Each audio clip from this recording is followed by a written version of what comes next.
Hello friends, स्वागत है आपका आपके अपने लीगल चैनल सोच पर प्रहार में। मैं हूं एडवोकेट सनी शर्मा। दोस्तों, आज का वीडियो मैं एक व्यूअर के कमेंट पर लाया हूं। ये व्यूअर हमेशा बहुत ही बढ़िया मैसेज करते हैं और आज इनका मैसेज है, एक क्वेश्चन है। Dear sir, please make a video on how to identify a good lawyer.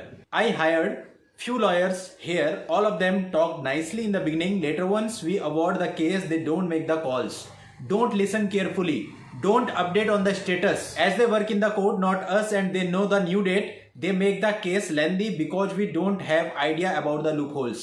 They don't communicate later on, just wait for the next date amount and talk harshly.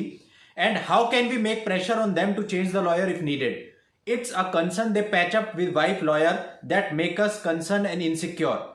How can we trust them? It's very hard to find a trustworthy lawyer like you in our city. Please help. दोस्तों, ये बहुत ही common problem है। ये अपने comment में लिखते हैं कि जो भी इन्होंने लॉयर किया है अभी तक उससे सेटिस्फाई नहीं है और ये जिस भी लॉयर के पास जाते हैं वो बहुत ही अच्छे तरीके से बात करता है, लेकिन एक बार जब केस दे देते हैं उसके बाद वो परेशान करने लगता है।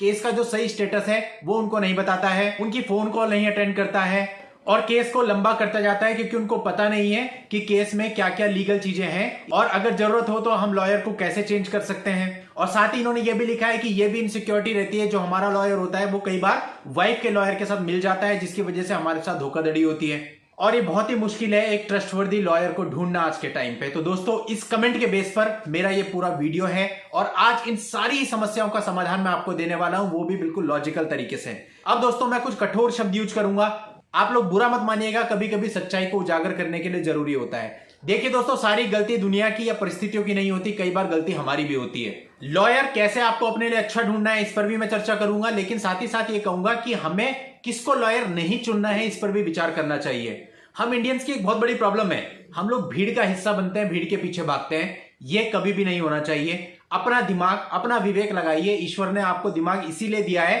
ताकि हम लोग अपना विवेक इस्तेमाल कर सकें और देख सकें कि क्या चीज हमारे लिए बेहतर है और क्या चीज हमारे लिए बेहतर नहीं है। तो चलिए दोस्तों, इसको बिल्कुल टेक्निकली हम समझ लेते हैं।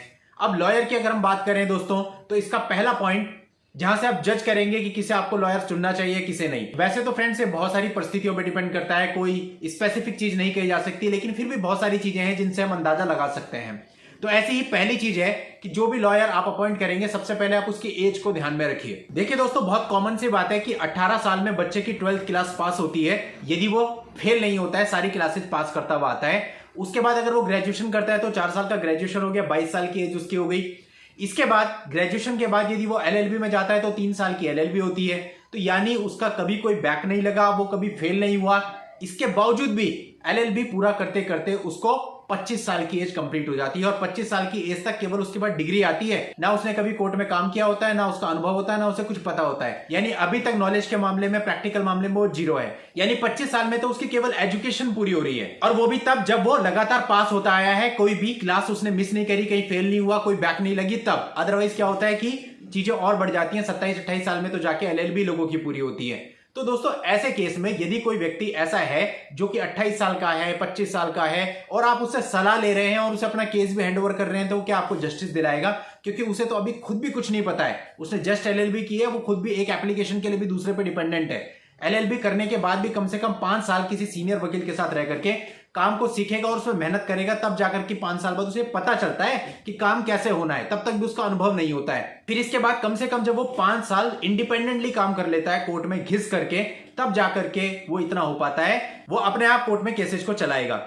अब दोस्तों देखिए, फिजिकली भी हम कई बार ये गलती कर देते हैं कि किसी भी लॉयर को हम केस देते हैं तो पहले आप ये देखिए कि उसकी एज क्या है। क्योंकि अगर हम ये मान लेते हैं कि वो कभी फेल नहीं हुआ, 25 साल में उसकी LLB पूरी हुई है, तब भी आप 10 साल का एक्सपीरियंस भी मिनिमम जोड़ोगे तो 35 साल उसकी एज होनी चाहिए। और यदि उसकी एज 30 से नीचे है, फिर तो आप समझ लीजिए उसे बिल्कुल भी अनुभव नहीं है। वो जो कुछ भी आपको बता रहा है केवल किताबों के आधार पर बता रहा है, जितना उसने पढ़ा है। इसी तरह से दोस्तों, हम YouTube पे भी देखते हैं बहुत सारी चीजें सही और बहुत सारी चीजें गलत भी हैं। मैं ये नहीं कहता कि सारे ऐसे हैं, बहुत सारे सीनियर्स लोग भी बैठे हैं जो कि एक्चुअल में कोर्ट में घिसे हुए हैं, तब अपना ज्ञान दूसरों के साथ शेयर कर रहे हैं। लेकिन इसके साथ साथ बहुत सारे लोग ऐसे भी हैं जिनकी एज अभी खुद की 25 साल है, 22 साल है, बच्चे बच्चे हैं जरा जरा से, 28 साल है, 30 साल है और वो लीगल ज्ञान दे रहे हैं। और सबसे मेन बात यह है कि लोग उनको फॉलो भी कर रहे हैं। तो इसीलिए मैंने स्टार्टिंग में ये कहा था कि सारी गलती परिस्थितियों को नहीं होती, कुछ गलती हमारी भी होती है। हम अपना विवेक क्यों नहीं लगाते? अगर सामने वाले व्यक्ति की एज ही अभी 25-27 साल है तो आप समझ सकते हैं उसे कितनी नॉलेज होगी। यानी वो आपको जितना बता रहा है वो सब गूगल पे देख करके और दूसरों के वीडियो देख करके आपके साथ शेयर कर रहा है, उसका प्रैक्टिकल अनुभव जीरो है। 30 साल से नीचे का अगर कोई भी बंदा है तो इसका सीधा सा मतलब है उसने कोर्ट में प्रैक्टिस नहीं की हुई है, उसकी LLB कंप्लीट हुई है और जस्ट ज्यादा अभी उसकी अप्रेंटिस चल रही होगी किसी सीनियर लॉयर के साथ। लेकिन अगर आप देखोगे ऐसे आपको बहुत सारे चैनल मिल जाएंगे जहां पर 20-20, 22-22 साल के लड़के लीगल जानकारियां दे रहे हैं और लाखों के हिसाब से उनके सब्सक्राइबर भी हैं, हजारों के हिसाब से उनके सब्सक्राइबर हैं जिनको फॉलो कर रहे हैं, उनसे एडवाइस ले रहे हैं और फिर उस एडवाइस को अपने केस में इंप्लीमेंट कर रहे होंगे। तो उनको दोस्तों क्या मिलेगा? तो ये आपको खुद सोचना है इन सारी चीजों को। बहुत छोटा सा पॉइंट है एज फैक्टर। अगर आप किसी वकील का एज फैक्टर देख रहे हो 35 साल या उससे ज्यादा, तो आप ये कह सकते हैं कि उसने उसे 5-10 साल का एक्सपीरियंस होगा। वो भी दोस्तों कई बार जरूरी नहीं है, कई बार होता है लोग अपना एनरोलमेंट करा लेते हैं लेकिन कोर्ट नहीं जाते, एक्सपीरियंस तब भी जीरो होता है। तो ऐसी तो 40 साल की प्रैक्टिस भी बेकार। लेकिन जो आदमी कोर्ट में घिसा है उसकी 10 साल की प्रैक्टिस काफी होती है। अगर 10 साल किसी की प्रैक्टिस है तो आप उस पर विश्वास कर सकते हैं, आप उसके साथ आगे बढ़ सकते हैं। अब दोस्तों यहां पर एक प्रैक्टिकल समस्या ये भी, कई बार लॉयर को चीजों का अंदाजा नहीं होता। आप उससे बात कर लेते हैं, किसी भी मीडियम से आप उसके संपर्क में आए, जैसे कि आप फेसबुक के थ्रू आ गए या गूगल के थ्रू आ गए, यूट्यूब के थ्रू आ गए, आप उससे बात करते हैं मुझे काम करना है, लॉयर आपको मना नहीं करता, वो कहता है ठीक है हम आपके उस पर काम करेंगे। वो आपसे केस ले लेता है। केस लेने के बाद क्या होता है, वो किसी सीनियर वकील से कंसल्ट करता है, सर इसमें क्या करना है। हमारे पास भी ऐसे बहुत सारे बच्चे आते हैं तो हम उनको यही कहते हैं यार तूने केस लिया क्यों अगर तू नहीं कर सकता था। अब आप सोचिए जब केस इस तरह से चलेगा कि उसको जो भी स्टेप लेना है वो पहले हमसे पूछेगा, फिर उसको इंप्लीमेंट करेगा, किस तरह से एक स्मूथनेस आएगी आपके काम में और कैसे वो आपको क्लियरिटी दे पाएगा। तो ये सारी चीजें आपको खुद सोचनी है। जूनियर्स को हमको मौका जरूर देना चाहिए, लेकिन केस का एक स्टैंडर्ड भी होता है। 376, 302 या 304 भी जैसा केस अगर आप ऐसे आदमी के हाथ में देंगे जिसको एक्सपीरियंस नहीं है तो आपका लटकना तो तय हो जाएगा। तो अपनी जान पर खेल करके हम दूसरे को मौका नहीं दे सकते ना। जितना उनका एक्सपीरियंस है उसके हिसाब से काम दे। मैं तो खुद जूनियर को बहुत ज्यादा सपोर्ट करता हूं, यूट्यूब पर भी सपोर्ट करता हूं, वैसे भी सपोर्ट करता हूं, लेकिन फिर भी ये सारी चीजें मामलों पर डिपेंड करती है कि आपका मामला कैसा है। तो पहली चीज ये फैक्टर लॉजिकली आपको देखना है। यदि आप किसी को यूट्यूब पर फॉलो करते हैं, गूगल से फॉलो करते हैं, किसी और प्लेटफॉर्म से फॉलो करते हैं या फिर फिजिकली फॉलो कर रहे हैं, तो उसका एज फैक्टर देखिए और अंदाजा लगाइए कि उसका एक्सपीरियंस कितना होगा।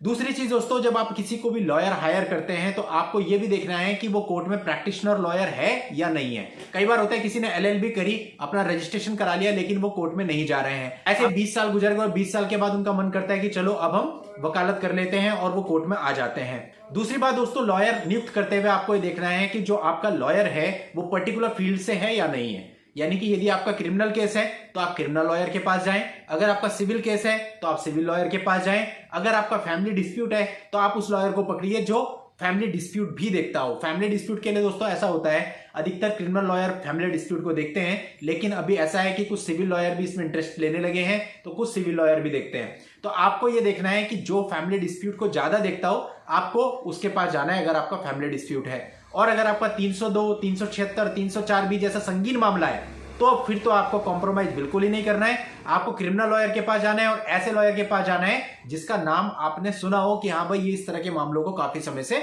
डील कर रहे हैं, आपको रिलीफ दे सकते हैं। लेकिन आप लोगों को ये खुद ध्यान रखना है कि किसी पे भी अगर आप किसी से बात कर रहे हैं, किसी पे भरोसा कर रहे हैं, तो पहले ये जांच पड़ताल जरूर कर लें कि जिस व्यक्ति की बातों में आप आ रहे हैं वो लॉयर है भी या नहीं। क्योंकि दोस्तों ये बात कोई सोशल प्लेटफॉर्म नहीं देखेगा, गूगल इस बात को नहीं देखेगा, यूट्यूब इस बात को नहीं देखेगा। यूट्यूब के लिए तो वो जस्ट एक वीडियो है, लेकिन आपके लिए बहुत बड़ी चीज है क्योंकि आप उनसे राय ले रहे हैं। तो आपको जानना बहुत जरूरी है कि सामने वाली पार्टी जिससे आप राय ले रहे हो वो खुद एडवोकेट है या नहीं है, वो प्रैक्टिशनर एडवोकेट है या नहीं है। अनाम जी की बाकी की जो बातें थी कि लॉयर फोन नहीं उठा रहा है, लॉयर बात नहीं करता है या लॉयर से उनको इनसिक्योरिटी फील होती है, तो देखिए इनाम जी इसके लिए तो कुछ नहीं किया जा सकता। कि ये सब इस बात पे निर्भर करता है कि आप व्यक्ति कैसे हैं। अगर आप व्यक्ति सही हैं तो आप अपने क्लाइंट के साथ ऐसा नहीं करेंगे। इसलिए इनाम जी ये तो निजी मसला है। अगर आप डॉक्टर हैं, वकील हैं, कुछ भी हैं, सबसे पहले बहुत जरूरी है कि आप एक अच्छे इंसान हो। यदि आप एक अच्छे इंसान है तो आप अपने क्लाइंट के साथ या किसी के भी साथ कभी भी कुछ गलत नहीं करेंगे। तो इसके लिए थोड़ा सा हमको लक पर भी डिपेंडेंट रहना पड़ेगा। अब बात आती है आपके अगले क्वेश्चन की, यदि आप लॉयर को चेंज करना चाहें तो कैसे कर सकते हैं। ये बहुत कॉमन है, एक ही मुकदमे में आप एक से ज्यादा लॉयर को भी अपॉइंट कर सकते हैं अगर आप अफोर्ड कर सकते हैं। और यदि आप ये चाह रहे हैं कि आप पुराने लॉयर को छोड़ करके किसी और को लॉयर हायर करें तो ये भी आप कर सकते हैं। इसके लिए कोई ऐसा प्रोविजन नहीं है, आप इजीली मूव कर सकते हैं। बस आपको ध्यान ये रखना है कि जो आपके पुराने लॉयर हो उनका कोई बैलेंस आपके ऊपर नहीं होना चाहिए। यदि उनका कुछ पैसा रुका हुआ है आपको, तो पहले आप उनका वो पैसा देके उनके साथ अपनी डील को फेयर कीजिए, क्लियर कीजिए। उसके बाद जिसे भी आप वकील नियुक्त करना चाहते हैं उनसे बात करिए, वो अपना वकालतनामा लगा देंगे। इसके लिए कोई भी लीगल प्रोसीजर नहीं होता है, बहुत ही आसान प्रक्रिया है। बाकी आपके सारे क्वेश्चन इस बात पे डिपेंडेंट थे कि कोई आपके साथ गलत कर रहा है। अब देखिए, अगर कोई आपके साथ गलत कर रहा है, ये तो व्यक्तिगत मसला हो गया कि वो इंसान कैसा है, तो इसके लिए तो आपको थोड़ा सा छानबीन करके ही आदमी को देखते हुए कि आदमी कैसा है एडवोकेट अपॉइंट करना पड़ेगा। इसका और कोई चारा नहीं है। लेकिन फिर भी जितनी बातें मैंने आपको बताई, अगर आप इन सारी बातों को ध्यान में रखेंगे तो एक उम्मीद है कि आप अपने लिए अच्छा लॉयर अपॉइंट कर सकते हैं जो कि आपको रिलीफ दिला सके। तो दोस्तों, ये थी मेरी आज की इस वीडियो की जानकारी। नेक्स्ट वीडियो में नई लीगल जानकारी के साथ मैं आपसे फिर मिलता हूं। तब तक के लिए good bye and thank you for watching. Take care.